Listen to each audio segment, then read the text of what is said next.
Hello दोस्तों, हम यहाँ पढ़ेंगे ताप ऊर्जा के बारे में। ताप ऊर्जा जो कि एक प्रकार से विद्युत ऊर्जा उत्पन्न करने के लिए यह एक महत्वपूर्ण युक्ति है। ताप ऊर्जा, ठीक है। इसमें कोयले का अधिकतर प्रयोग किया जाता है और कोयले के जो संयंत्र होते हैं वहाँ से इस ताप ऊर्जा की उत्पत्ति की जाती है। विद्युत उत्पादन के लिए यह महत्वपूर्ण होता है, ठीक है। तो इसी के बारे में हम यहाँ पे जानेंगे। तो आइए चर्चा करते हैं। जो ताप ऊर्जा है यह ताप विद्युत है, ठीक है। कुल स्थापित क्षमता का 66% है और कुल उत्पादन का 72% है। अर्थात अगर पूरे भारत में देखें तो जो विद्युत ऊर्जा उत्पन्न करने के लिए जो भी अपने यहाँ पे आधारभूत संरचनाएँ हैं तो उनकी क्षमता का 66% है। और जितने भी हमारे यहाँ पे मान लीजिए विद्युत उत्पादन होता है तो उसका 72% केवल और केवल ताप विद्युत से ही उत्पन्न होता है, ठीक है। ताप विद्युत की विशेषताएं भी है जो कि इसे स्थापित करने के लिए महत्वपूर्ण योगदान देती है।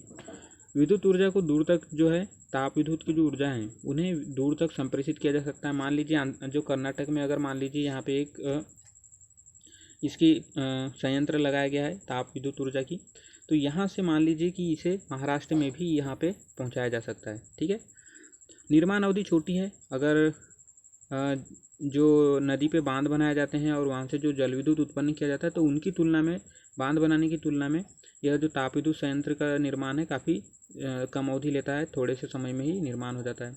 मौसमी दशाओं का कम प्रभाव पड़ता है। जैसे कि अगर मान लीजिए कि नदियों वाले पे जो बांध में जल विद्युत ऊर्जा उत्पन्न की जाती है तो यहाँ पर मौसमी नदियों में कई बार जो गर्मी के मौसम में कम बहाव होने की वजह से यहाँ पे जल विद्युत का निर्माण नहीं किया जा सकता है। परंतु यह ताप विद्युत ऊर्जा संयंत्र के साथ में यह चीज़ नहीं होता है। उसमें किसी भी मौसम में आप यहाँ पे विद्युत ऊर्जा उत्पन्न कर सकते हैं। कोयला खनन और जल विद्युत क्षेत्र से दूर भी स्थापित किया जा सकता है। क्षेत्र तो मान लीजिए यहाँ पे विभिन्न प्रकार के कोयला जो खनन क्षेत्र हैं यहाँ महानदी घाटी में मिलेगा। लेकिन अगर देखें जो ताप विद्युत संयंत्र हैं वो विभिन्न क्षेत्रों में स्थापित किए जा सकते हैं। यहाँ से कोयला का परिवहन यहाँ पर किया जा सकता है, ठीक है। तो ये विभिन्न इसकी विशेषताएं हैं जिसके कारण से यह काफ़ी लोकप्रिय है। अब क्षमताएं देखते हैं। 1950-51 में हमारे यहाँ भारत में 1098 मेगावाट की क्षमता थी ताप विद्युत गृह की, परंतु आगे बढ़ के 2011-12 में 1.56 लाख मेगावाट की यहाँ पे इसकी क्षमता हो गई। यह परिणाम था विभिन्न प्रकार के ताप विद्युत संयंत्रों के स्थापना का, ठीक है। सरकार के द्वारा भी काफ़ी प्रयास किए गए।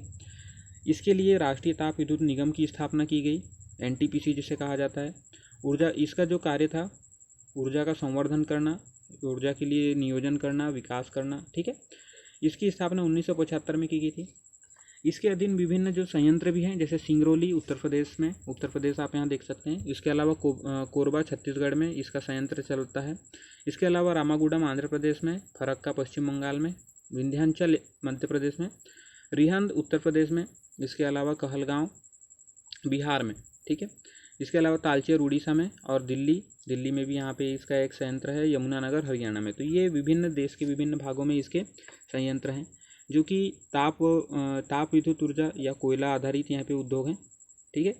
अब गैस आधारित देखें, जो प्राकृतिक गैस से प्राप्त यहाँ पे विद्युत ऊर्जा का जो उत्पादन किया जाता है तो औरैया यूपी में, उत्तर प्रदेश में यहाँ पे आप देख सकते हैं, कवास गुजरात में, इसके अलावा फरीदाबाद हरियाणा में और दादरी उत्तर प्रदेश में और कयानकुलम केरल में, ठीक है। तो ये विभिन्न जो हैं यहाँ पे गैस आधारित उद्योग हैं इसके।